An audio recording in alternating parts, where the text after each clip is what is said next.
जीने की तमन्ना है, आज फिर मरने का इरादा है।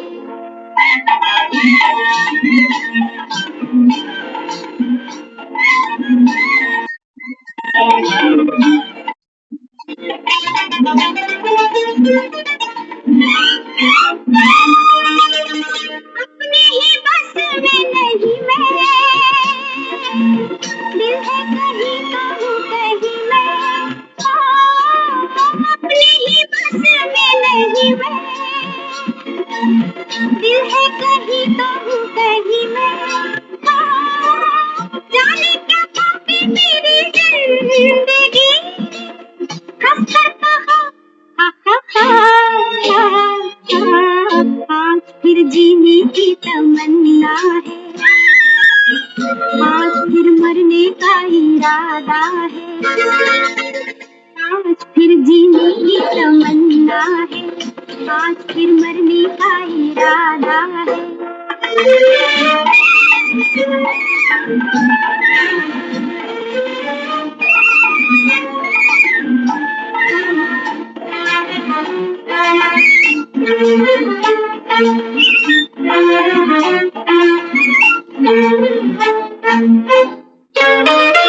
मैं हूँ गुबार या तूफान,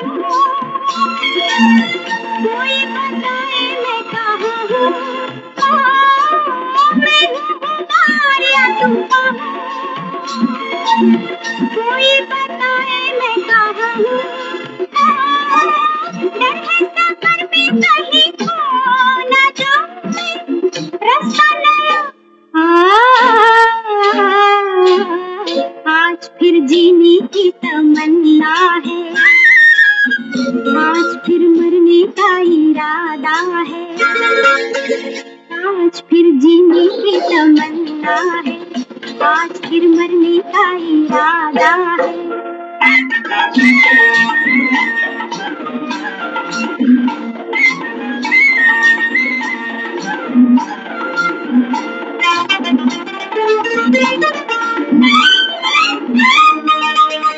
कल के अंधेरों से निकल के देखा है आंखें मलते मलते, कल के अंधेरों से निकल के देखा है आंखें मलते मलते, फूल ही फूल जिंदगी बहार है, तय कर लिया आज फिर जीने की तमन्ना है, आज फिर मरने का इरादा है, आज फिर जीने की तमन्ना है, आज फिर मरने का इरादा है।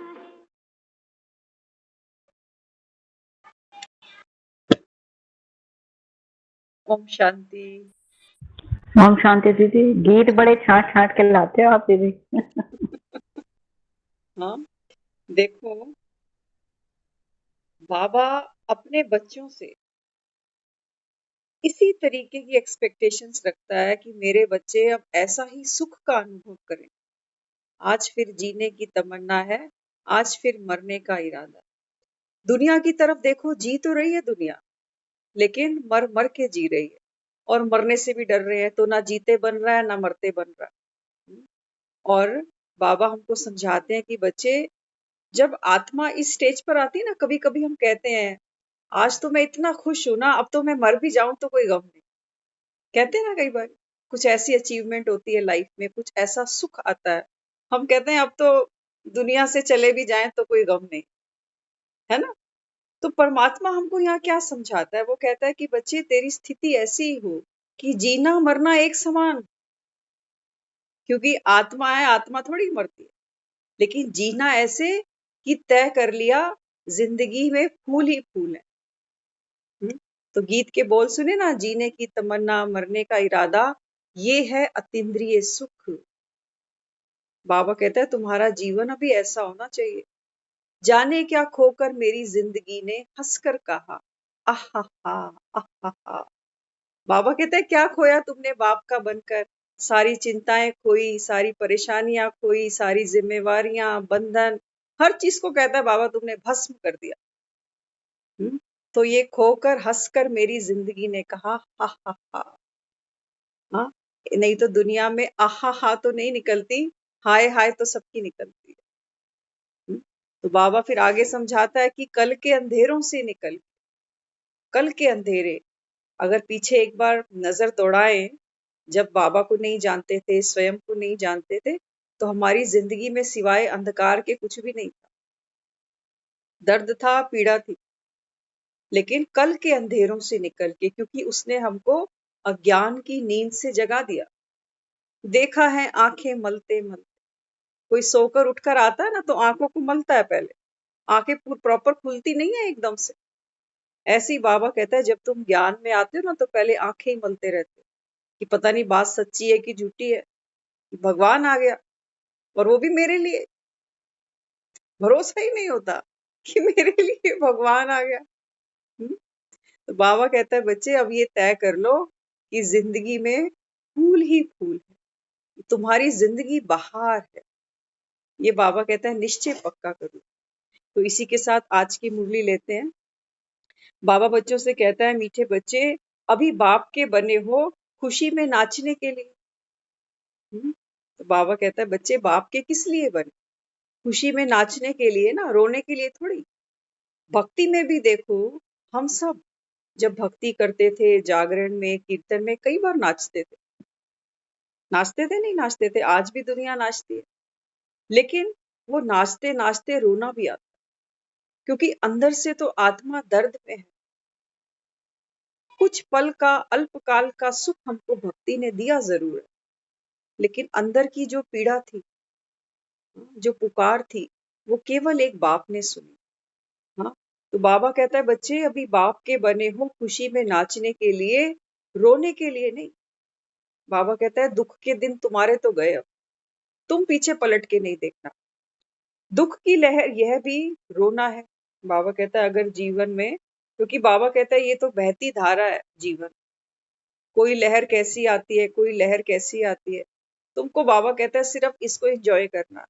सुख भी आया है, चला जाएगा, लहर वापस जाएगी सागर में। और दुख भी आया है तो ये लहर भी सागर में वापस जाएगी। कोई पूरी जिंदगी तुम्हारे साथ लहर नहीं रुकने वाली। लेकिन अपनी स्थिति को अचल अडोल बनाओ। तो साहिल कैसा होता है? सागर के किनारे साहिल दिखाया ना, साहिल से कितनी लहरें टकराती हैं। हाँ, साहिल कभी कमजोर पड़ता है कभी कमजोर, हर लहर को वापस भेज, ठीक है मैंने आज इसको भी देख लिया, इसको भी इंजॉय करा, इसका भी अनुभव लिया, अब आप वापस जाओ। फिर एक नई लहर आती है, तो कितना सुंदर खेल लगता है। कोई लहरों को देखता है आते हुए जाते हुए, तो कितना अच्छा लगता है। तो बाबा भी हमें यही कहता है कि बच्चे दुख की लहर यह भी रोना है, क्योंकि भूल जाते हो ना। हाँ, बाबा कहता है जैसे ही दुख आता है, बाप को ही भूल बैठते हो, स्वयं को भूल बैठते हो, तो फिर रोने लग जाते हो। एक छोटे से बच्चे को अगर हम सागर के किनारे बिठा दें, लहर आएगी वो तो उसको पूरा ही हिला देगी। छोटा बच्चा तो खूब रोएगा, पता नहीं मरूंगा कि क्या होगा मेरा, बचूंगा कि नहीं। लेकिन जो अनुभवी होगा वो मस्ती करेगा लहरों के साथ। तो बाबा कहते हैं बच्चे खुद को भूल जाते हो। आगे फिर बाबा सुनाते हैं, शक्तियों का नाम सुनते, पूजन देखते, सर्व शक्तियों की स्मृति आती है। बाबा कहता है देखो मंदिरों में तुम्हारे भक्त कितनी पूजा कर रहे हैं, शक्तियों की पूजा हो रही है। बाबा कहता है सिर्फ देख के ही खुश हो जाते हो क्या? हाँ, कि भाई देखो हमारी तस्वीरें हैं, हमारी ही जड़ मूर्तियां हैं, तो देखकर ही खुश हो जाते हो। जड़ चित्रों में कितनी कमाल भर देते हैं। हाँ, एक एक जड़ चित्र देखो, हनुमान को देखो, एक तरफ गदा उठा रखी है, एक तरफ पहाड़ उठा रखा, संजीवनी बूटी। हाँ, बाबा कहते हैं देखो कितनी रूहानियत भरी हुई है इन चित्रों में, तुम्हारी स्थिति दिखाई है आत्माओं की। तो बाबा कहता है ये जड़ चित्रों में कितनी, बाबा कहता है कमाल भर रखी है। तो चैतन्य का ही जड़ बनता है ना। बाबा कहता है जो दुनिया में होकर गए, करके गए, उन्हीं की तो यादगार बनाते हैं, उन्हीं की बनाते हैं। तो चैतन्य में हम कितने कमाल के बने। बाबा कहता है इतने कमाल के अभी हो, जैसी तुम्हारी मंदिर में मूर्तियां बना रखी हो इतने कमाल के। तो अगर समय पर कोई शक्ति, कोई चीज काम में नहीं आती तो फिर वो हुई ना हुई बराबर। बाबा कहता है बच्चे सर्व शक्तियों का स्टॉक है, ऐसा तो नहीं कि कोई एक शक्ति कम पड़ गई। हाँ, बाबा कहता है ऐसा कभी कभी होता है ना कि कोई चीज पड़ी है लेकिन समय पे मिली नहीं, तो बाबा कहता है फिर होना और ना होना तो बराबर हुआ। हम्म, इसलिए बाबा समझाते हैं माया भी जानती है इसके पास इस शक्ति की कमी है। बाबा कहता है माया बड़ी छुपी रुस्तम है, तुम्हारी कमजोरी को पहचानती है कि इसके अंदर क्या कमजोरी है। तो फिर वही पेपर के रूप में क्वेश्चन बनकर सामने आ जाती है। माताओं में सहन शक्ति है? बाबा पूछता है अपने बच्चों से, माताओं में सहन शक्ति है या थोड़ा थोड़ा क्रोध आ जाता है? पूछता है बाबा। सहन शक्ति की कमी है तभी क्रोध आता है। बाबा कहता है क्रोध भी क्यों आया?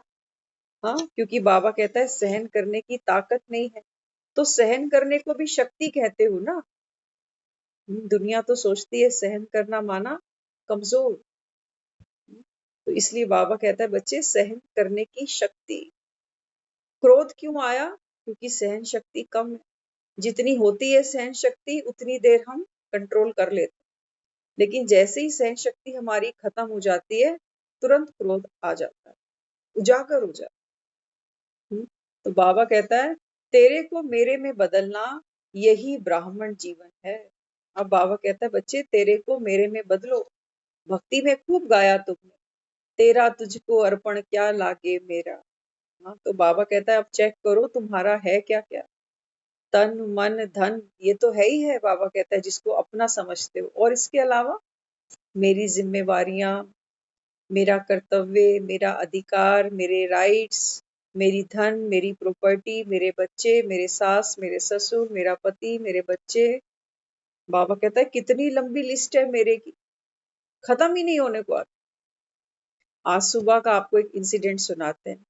आज सुबह हमको एक हॉस्पिटल जाना पड़ा किसी के साथ एम्बुलेंस में।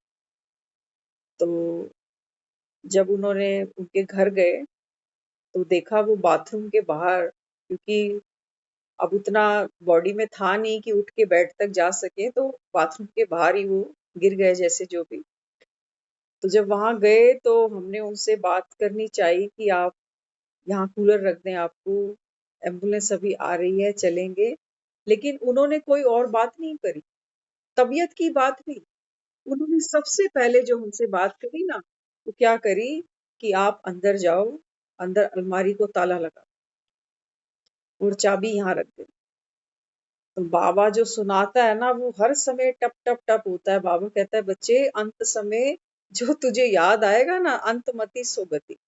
मैंने कहा बाबा ये बुद्धि तो अभी अलमारी में अटकी पड़ी, शरीर में उठने की ताकत नहीं। हाँ, और बुद्धि कहाँ अटकी हुई है? अलमारी में, कि मेरी अलमारी को आप ताला लगा। तो ये क्या है? सारा जीवन हमने जिसको अपना माना है ना, बाबा कहता है बच्चे अंत में तेरे को सहज याद आएगा। अलमारी हमको याद नहीं कर रही, अलमारी को कोई फिक्र नहीं पड़ती कि तुम अस्पताल गए कि शमशान चले गए। लेकिन हमारी पकड़ है ना, ये हमको दर्द देती, लेकिन हमको महसूस कहाँ होता? हमको महसूस नहीं होता, क्योंकि मेरे में आकर्षण है, मेरे में लगाव है, मेरे में झुकाव है। तो बाबा कहते हैं यही तो मोह की रगे हैं जो तुमको दुख देती हैं। छोड़नी तो पड़ेंगी ना चाबियां, चाबियां साथ नहीं जाएंगी। कहते हैं दुनिया से जब कोई जाता है ना, तो सुई होती है ना, सुई की नोक देखो, उसमें से सिर्फ एक धागा बाहर निकलता है, वो भी कितना बारीक करके उसके अंदर डालना पड़ता है। बाबा कहता है बस इतने ही नोक से आत्मा को जाना है इस संसार से। अब सोच लो साथ क्या पकड़ के जाना, क्या ले जाओगे? बाबा कहता है आत्मा भी कैसा है? जैसे स्टार। बाबा कहता है जो भरपूर होके जाएंगे ना, बाबा कहता है क्योंकि एक है मन की भरपूरता और एक है बाबा कहता है दुनिया। दुनिया तो साथ नहीं जा सकती। बाबा कहते हैं जैसे आए थे ऐसे ही जाना होगा, इसी की तैयारी वो हमको रोज कराता है। अब सोचो हम जब वहां एम्बुलेंस में बैठ के वहां गए उनके साथ साथ, हाँ, तो अंदर संकल्प चल रहा था। सिर्फ एक ही फर्क दिख रहा था कि वो जो व्हाइट कलर की शीट थी ना, जो स्ट्रेचर पे उसके ऊपर डालते हैं पेशेंट के ऊपर, वो सिर्फ कवर नहीं किया हुआ था फेस, बाकी यहाँ तक तो थी। हाँ, तो देखा कि ये आत्मा अभी है ना शरीर, तो इलाज के लिए जा रही है। तो आत्मा का ही सारा खेल है, क्या सुख देखे, क्या दुख देखे, क्या हमारी अंतः स्थिति, हर चीज, हर गेम क्या खेल रही है, आत्मा खेल रही है। लेकिन हम अवेयर नहीं होते, अवेयर नहीं होते। हाँ, तो बाबा कहता है ना कि बच्चे, शरीर भी तेरा अगर बीमार हो तो भी बाबा कहता है तेरे को एक बाप की याद नहीं भूले, क्योंकि दुनिया अंत में हमको यही याद करवाने वाली है। वो यही कहेगी अब तो राम बोलो, अब तो बोल दो, अब तो जा ही रहे हो। लेकिन कहाँ निकलेगी राह? जिसके साथ प्यार पाला, जिसके साथ हमने अटैचमेंट रखी, जिसके साथ लगाव किया, झुकाव रहा, याद तो वही आएगा। इसलिए बाबा हमको रोज रोज पक्का कराता है कि बच्चे, अभी तेरे को मेरे में बदलना है। तो तेरे में बाबा कहता है क्या क्या तेरा है, सब कुछ बाप के हवाले, सब कुछ, न केवल तन मन धन। बाबा कहता है जहां जहां तुम्हारी आसक्ति है, किसी रिश्ते में, किसी संबंध में, किसी व्यक्ति में, किसी पदार्थ, हाँ, तो बाबा कहता है सब कुछ तेरे को मेरे में बदलो। सभी अपने को एक बल एक भरोसा ऐसा अनुभव करते हो, एक बल एक भरोसा, एक बाप दूसरा ना कोई, ये पक्का है। या बाबा भी है तो बच्चे भी हैं, जब बच्चे हैं तो पति भी है, पत्नी भी है, सास भी है, ससुर भी है, इतने सारे हैं तो फिर एक कैसे हुआ? अंत में देखो किस किस की याद आती है। बाबा कहते तो ये हो एक बाप दूसरा ना कोई, लेकिन बाबा कहता है फिर बच्चे कभी कभी कहते हैं बाबा आप भी हो, बच्चे भी है, पति भी है, मेरी पत्नी भी है, मेरे सास भी है, ससुर भी है। तो बाबा कहता है जब इतने सारे हैं, तो बाबा कहता है फिर ये मेला नहीं है, ये तो झमेला है।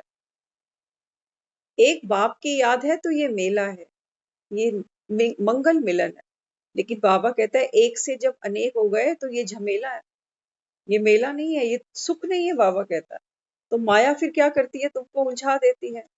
बाबा कहता है ये मेरे नहीं है। हाँ, अभी गीत सुना ना, आज फिर जीने की तमन्ना है। तो कैसे जीने की तमन्ना, कैसे हमारी स्थिति इतनी लाइट बने, आज उसका फॉर्मूला बाबा दे रहा है। अगर चाहते हो हम भी जीवन में ये गीत गुनगुनाए, अंतर आत्मा, आत्मा इतनी प्रसन्न हो कि आज फिर जीने की तमन्ना है, आज फिर मरने का इरादा। तो उसका फॉर्मूला क्या है? बाबा कहता है बच्चे जहां बैठे हो ना, जिस परिवार में बैठे, जिस जगह भी बैठे, बाबा कहता है ये मेरे नहीं है। अंदर से बोल दो अपने आप को, ये मेरे नहीं है। ये बच्चे, ये परिवार, ये पति, ये पत्नी, ये बहन, ये भाई, बाबा कहता है ये बोल तो स्वयं को, ये मेरे नहीं है, लेकिन बाप ने सेवा के लिए दिया है। बाबा कहता है ये परिवार क्यों मिला तुमको? क्योंकि अभी संगम पर बैठे हो ना, बाबा कहता है तुमने तो कलयुग छोड़ दिया।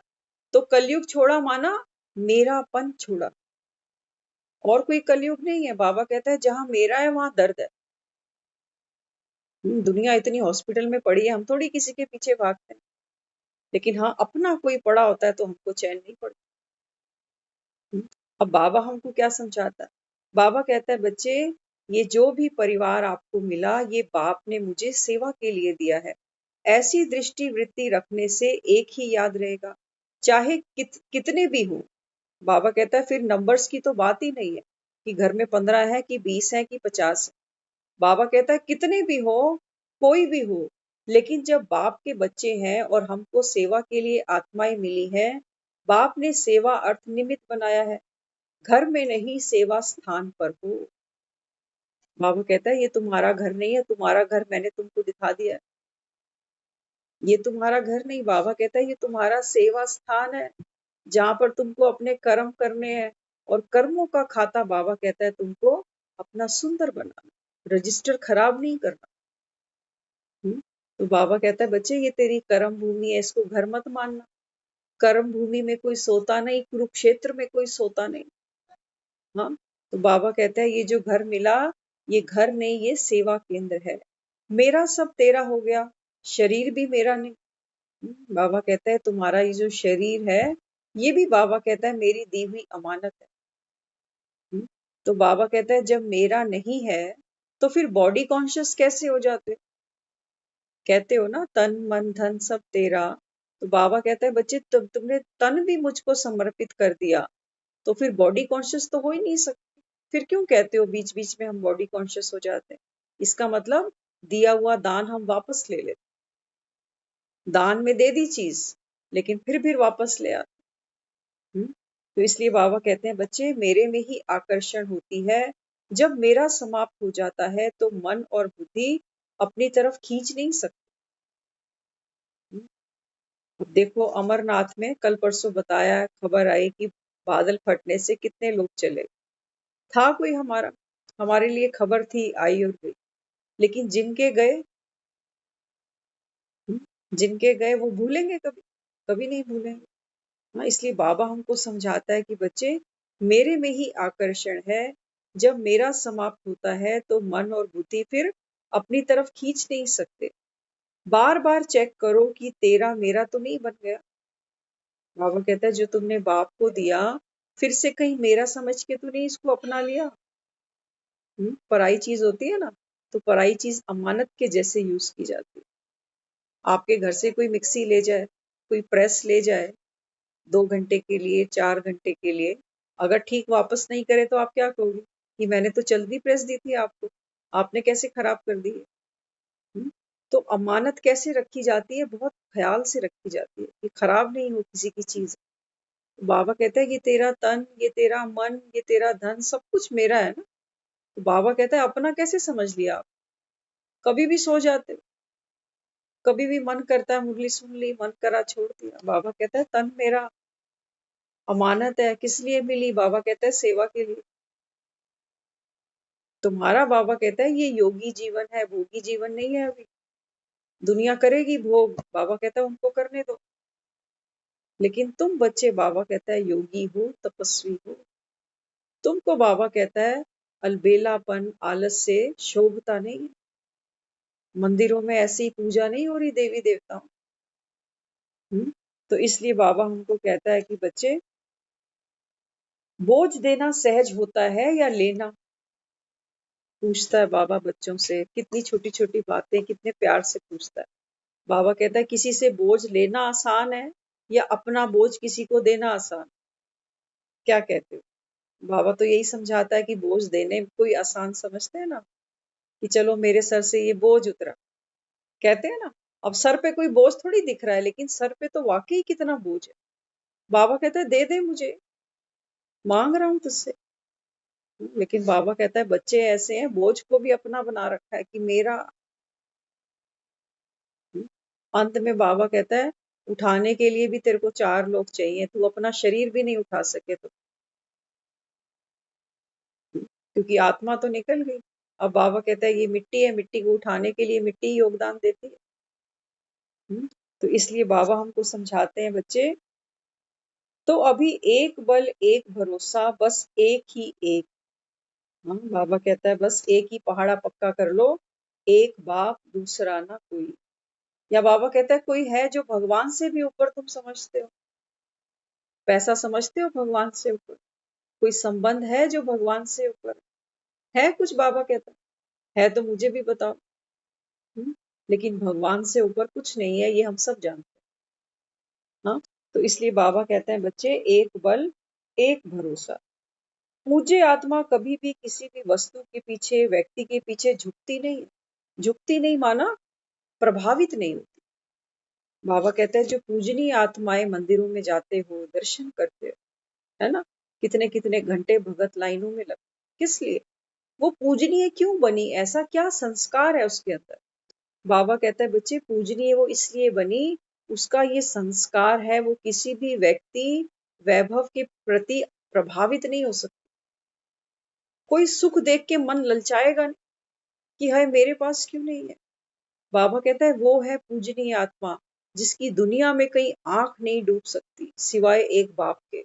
आंख डूबना माना ना किसी के दुख में दुखी और ना सुख में सुखी। ना तुमको दुख प्रभावित करे, ना तुमको सुख प्रभावित करे, वो है पूजनीय आत्मा। ना किसी व्यक्ति का प्रभाव, ना किसी वैभव का। बाबा कहता है तब बनते हो पूजनीय आत्मा।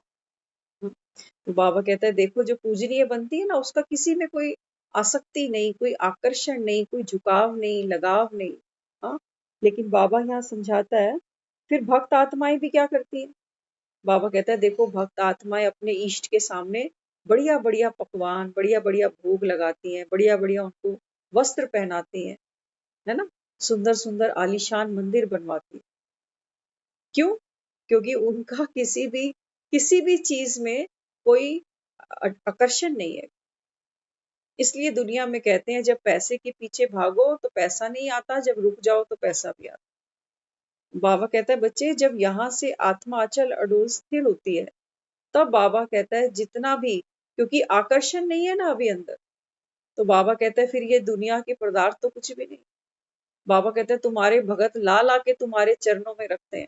और तब भी बाबा कहता है जो इष्ट देवी देवता है जिसके अंदर पूजनीय बनने का संस्कार है वो किसी भी व्यक्ति से, किसी भी वस्तु से कभी प्रभावित नहीं हुए। प्रभावित हुए, बाबा कहता है तुमने दुख को बुला लिया। आज मिल रहा है, कल को नहीं मिला तो। एक भगत है, पूरा जीवन सेवा कर रहा है, मंदिर भी बना दिया, सुंदर सुंदर भोग भी खिलाता है। हाँ, अब जिस दिन वो भक्त दुनिया छोड़ के जाएगा तब फिर तो हम भी दुखी होंगे कि मेरा सेवादार चला गया। इसलिए बाबा कहता है बच्चे पूजनीय आत्मा किसी भी आकर्षण में नहीं आती। लेकिन लेकिन बहुत इंपॉर्टेंट है, बाबा कहता है रिगार्ड, क्योंकि भक्त आत्माएं रिगार्ड कितना करती हैं, प्यार कितना करती हैं, नम्रता कितनी करती हैं। बाबा कहता है ये अलग चीज है। लेकिन आकर्षण माना लोभ, आकर्षण माना लोभ, आकर्षण माना मोह कि मुझे मिले, तो बाबा कहता है फिर ये क्या है, ये है प्रभावित होना। लेकिन हाँ, किसी ने कुछ किया, बाबा कहता है उसका रिगार्ड रखना, नम्रता रखना, प्यार रखना। लेकिन बाबा कहता है प्रभावित नहीं हो जाना। प्रभावित हुए, बाबा कहता है तुमने दुख को न्योता दे दिया। आज मिल रहा है, कल को नहीं मिलेगा तो। रोज पराठे खाते हैं मक्खन लगा लगा के, जिस दिन पराठा नहीं मिलता, रोटी खानी पड़ जाती है, उस दिन अच्छा नहीं लगता, रोटी खाने का भी मन नहीं करता। तो यहाँ बाबा हमको कहता है कि बच्चे प्रभावित नहीं होना, ये है पूजनीय आत्मा का लक्षण। कभी भी किसी संस्कार के आत्मा के वशीभूत तो नहीं हो जाते। अब देखो कितनी सुंदर बात है। बाबा कहता है जो पूजनीय आत्मा है वो किसी व्यक्ति वस्तु के आकर्षण में, प्रभाव में नहीं आती। लेकिन बाबा कहता है पूजनीय आत्मा अपने पुराने संस्कारों के भी लगाव झुकाव में नहीं आ सकती। कई बार हम कहते हैं ना मेरी बहुत पुरानी आदत है, छोटी छोटी बात पर मुझे चिंता हो जाती है, छोटी छोटी बात पर मुझे गुस्सा आता है, इरिटेशन हो जाती है। बाबा कहता है ये भी क्या है, पुराने संस्कारों से प्रभावित हो जाना। पुराने संस्कारों के प्रति बाबा कहता है तुम्हारा लगाव झुकाव, तो पूजनीय आत्मा तो कहीं झुकती नहीं है। तो बाबा कहता है फिर संस्कारों के नीचे कैसे झुक गए। क्यों हम कहते हैं हमसे अमृत वेला उठा नहीं जाता, क्यों नहीं उठा जाता। हाँ, क्यों नहीं उठा जाता। बाबा कहता है बच्चे उठा इसलिए नहीं जाता क्योंकि इंपॉर्टेंट नहीं समझते, बाकी और कोई बात नहीं। और भी तो कितने काम है हम समय पे करते हैं, लेकिन इस समय की हमको अभी इम्पोर्टेंस नहीं पता, इसलिए हम छोड़ देते हैं। और रीजन क्या देते हैं, नहीं मेरी नेचर ये है, रात सोते सोते देर हो जाती है, हम सुबह लेट ही उठते हैं। तो बाबा क्या क्या कहते, बाबा कहता है कि बच्चे ये है तुम्हारा संस्कार, तो संस्कार के नीचे झुक गए ना। बाबा कहता है ये पूजनीय आत्मा का तो लक्षण नहीं है कि बेचारी वो पुराने संस्कार के नीचे ही दबी पड़ी है। हाँ, तो देखो घर में कोई मेहमान आए, दरवाजे पर बेल बजाए, क्या हम गेट नहीं खोलेंगे? क्या गेट खोलकर हम बेड पे फिर से जाकर सो जाएंगे कि ठीक है तू अंदर तो आ गया, बैठ सोफे पे, मैं जा रहा हूँ सोने? नहीं, एक मेहमान के साथ में भी हम ऐसा व्यवहार नहीं करते। कैसा भी आएगा, थका आएगा, उसको रूम भी देंगे, उसको ब्रेकफास्ट भी ऑफर करेंगे, है ना, उसके साथ बैठेंगे, उसके साथ समय बिताएंगे, अकेला नहीं छोड़ते। मेहमान आता है उसको खाने भी अकेला नहीं देते, उसके साथ बैठकर खाते हैं। कहते हैं अच्छा नहीं लगता ना, हम आपके साथ ही खा लें। वो बाबा कहता है बाप आया बाबा कहता है मैं परमानेंट तो नहीं आया, मैं भी मेहमान बनकर आया हूँ, तुम्हारे लिए ही आया, तुमने बुलाया है मुझे। हाँ, तो बाबा यहाँ समझाता है कि ये है तुम्हारा पुराना संस्कार, जिसके साथ बाबा कहता है आत्मा झुक जाती है, कंप्रोमाइज कर जाती है। क्योंकि बाबा कहता है ये पूजनीय का लक्ष्य नहीं है, लक्षण नहीं है। इसलिए बाबा कहता है बच्चे इसको चेक करो।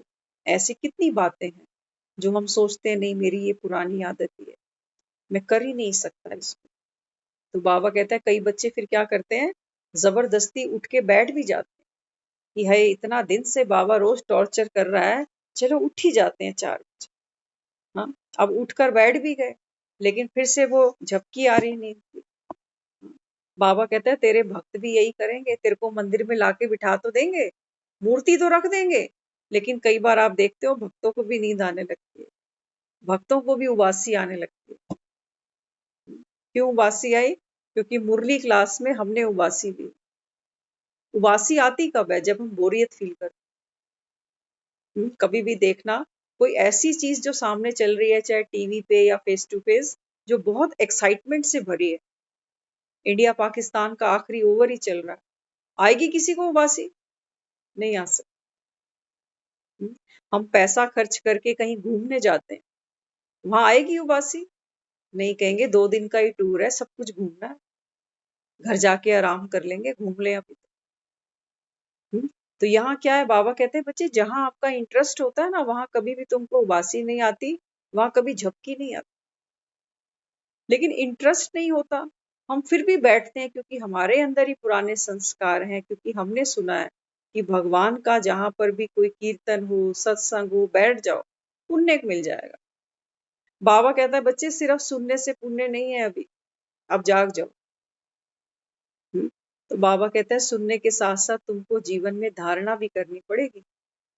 सुनने का धर्म नहीं है ये, बाबा कहता है धर्म माना धारणा कर। तो फिर आगे बाबा समझाता है कल्प कल्प की पूज्य आत्माएं सदा स्वयं को अनुभव करते हो। कल्प कल्प की, बाबा कहता है क्या मन में ये भासना आती है कि हाँ मैं ही हूँ, मैं ही हूँ। बाबा कहता है दुनिया में भी देखो, झोपड़पट्टी में रहती है एक माँ, लेकिन अपने बच्चे को क्या कहती है, मेरा राजा बेटा। कहती है नहीं कहती? कोई कमी देखती है अपने बच्चे में? कुछ नहीं देखती, कहती मेरा राजा है, मेरा राज आंखों का तारा है।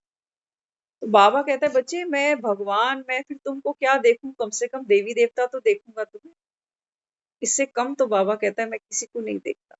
तुम अपने आप को शरीर समझते हो, बाबा कहता है मैं तो आत्मा से बात करता हूँ। बाबा कहता है तुम वही कल्प पुरानी आत्माएं हो, खुद को भूले बैठे।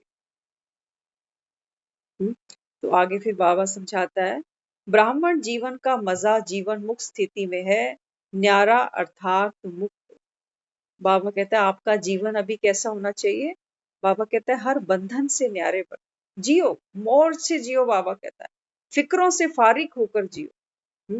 तो बाबा कहता है देखो, अच्छे हो तब तो बाप दादा ने तुमको पसंद करके अपना बनाया है ना, दुनिया से तो हम न्यारे हैं ना, तभी तो उसने हमको अपना बनाया और अपने पास बिठाया।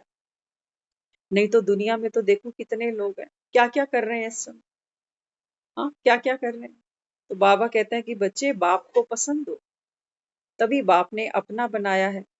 विशेष थे, कल भी थे, आज भी हो और फिर से बनने वाले। बाबा कहता है ये ऑर्डिनरी क्लास नहीं है। यहाँ बाबा कहता है बैठेंगे वही जो नर से नारायण और बाबा कहता है नारी से लक्ष्मी बने। बाकी बाबा कहता है यहाँ कोई बैठ नहीं सकता, 2 दिन आएगा, 4 दिन आएगा, सो जाएगा। तो बाबा कहता है आप तो वही बच्चे हो। आगे फिर बाबा समझाता है, बाबा कहता है बच्चे जीवन में अगर कोई परिस्थिति आई तो उसको क्या देखना, मेहमान देखना।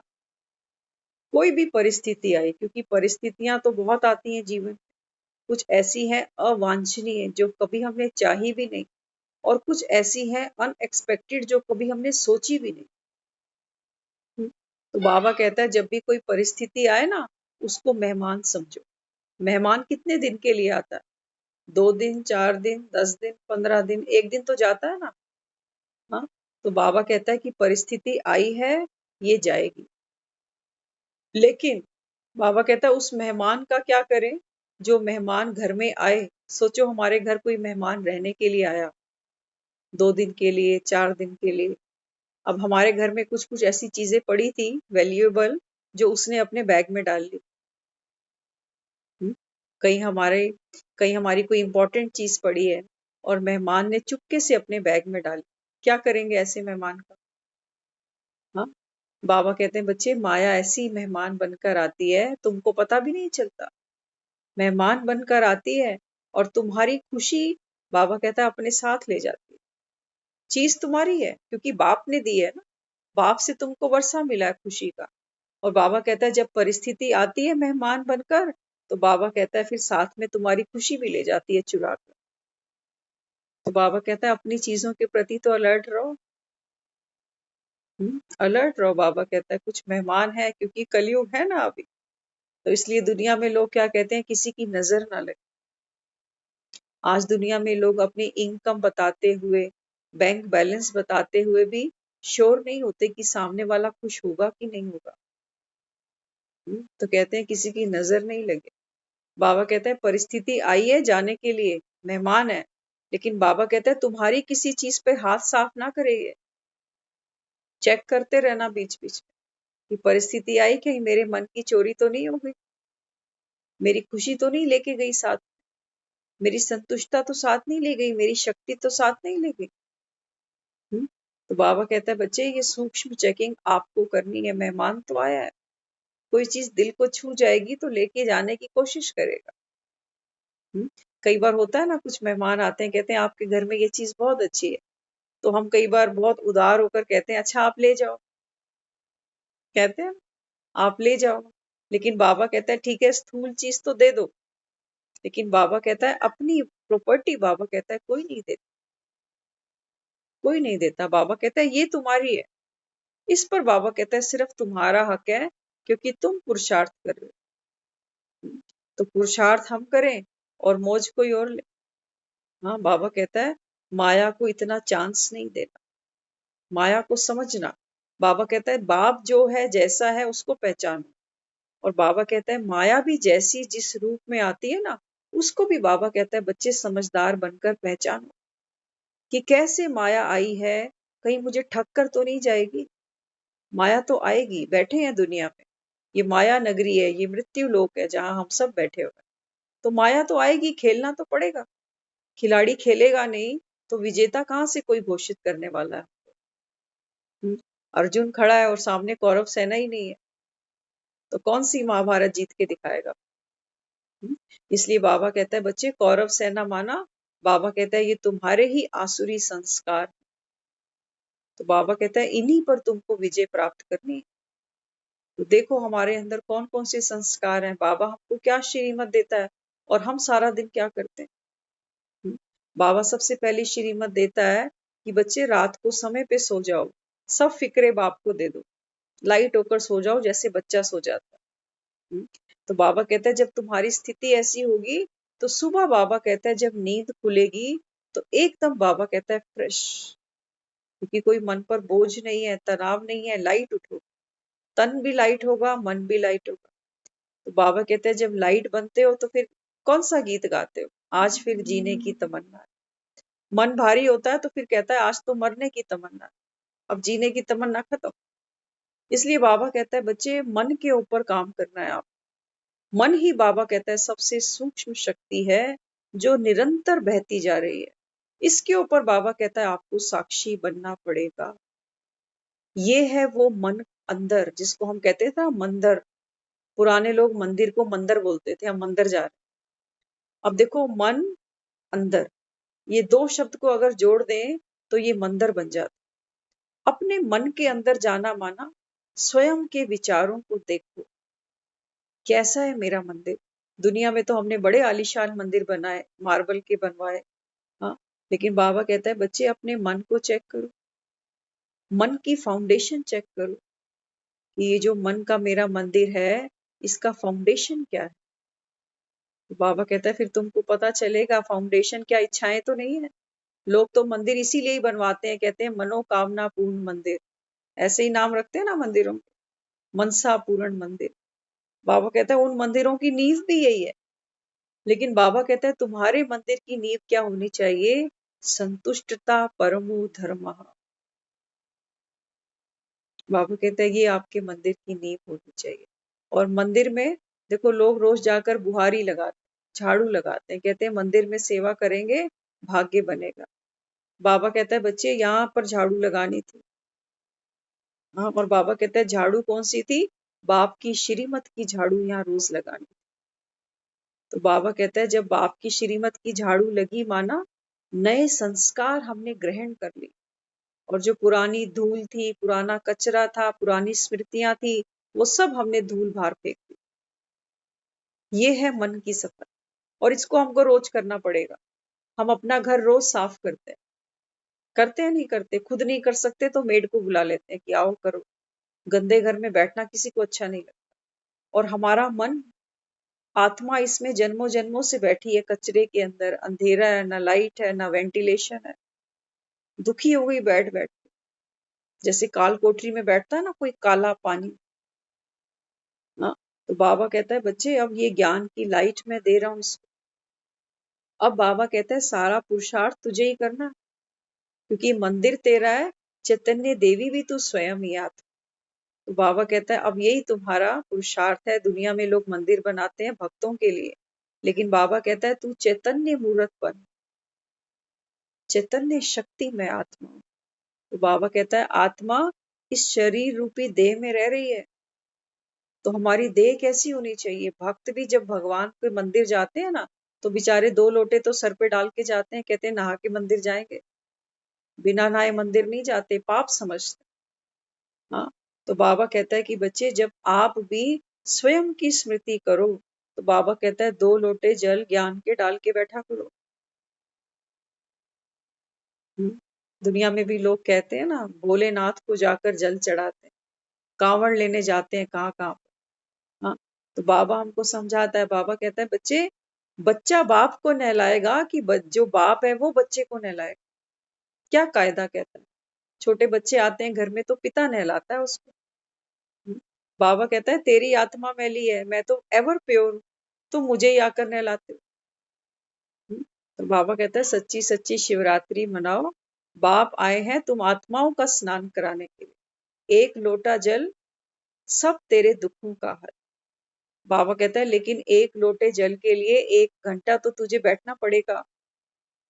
हमको किसी लाइन में लगने को नहीं कह रहा, कोई चढ़ाई चढ़ने को नहीं कह रहा, कोई खर्चा करने को नहीं कह रहा, सिर्फ यही कह रहा है कि 1 घंटा इस दुनिया से छुट्टी लेकर अपने लिए बैठ जा, अपने लिए बैठ। आज तो हमारी जिंदगी ऐसी है, हम नहाने भी जाते हैं ना, तो भी सुकून से हमको 5 मिनट नहीं मिलते।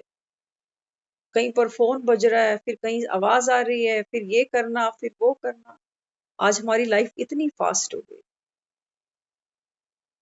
तो परमात्मा हमको कहता है इतने गरीब नहीं बनो कि अपने लिए तुम्हारे पास 1 घंटा ना हो, क्योंकि बाप ने तुमको 24-24 घंटे दिए हैं। किस लिए? बाबा कहता है क्या संभालते हो सारा दिन? बाबा कहता है तुम्हारे बिना सब कुछ संभलेगा, सब कुछ संभलेगा। बाबा कहता है छिपकली की तरह क्यों बैठे हो? छिपकली सोचती है कि मैंने दीवार को सपोर्ट दे रखी है, दीवार मेरे ही बहाने चल रही। बाबा कहता है ये असत्य है, सत्य को पहचान। बाबा कहता है बच्चे यही वो समय है जब आत्मा अपनी मुक्ति, जीवन मुक्ति का उपाय करे, नहीं तो हालात वही होंगे कि बाथरूम के पार पड़े हैं, उठने हिलने की ताकत नहीं है, लेकिन याद अलमारी आएगी, याद अलमारी आएगी। अलमारी में क्या खजाना दबा पड़ा, क्या पड़ा है हम सब जानते। हाँ, तो बाबा कहता है जो लेगा वो भी क्या साथ ले जाएगा? मान लो कोई चाबी और ले भी गया, क्या बेचारा वो भी साथ ले जाएगा? हाँ, तो बाबा कहता है बच्चे सत्य को पहचानो, जो खजाना साथ जाएगा उसके ऊपर बाबा कहता है मेहनत करो। बाकी तुम्हारी अलमारियां तुम्हारे बिना नहीं रोने वाली, नहीं रोएंगी वो अलमारी। बाबा कहता है बच्चे एक बाप के बनो। रोज हमको बाबा यही समझाता है, एक बाप दूसरा ना कोई। ओम शांति।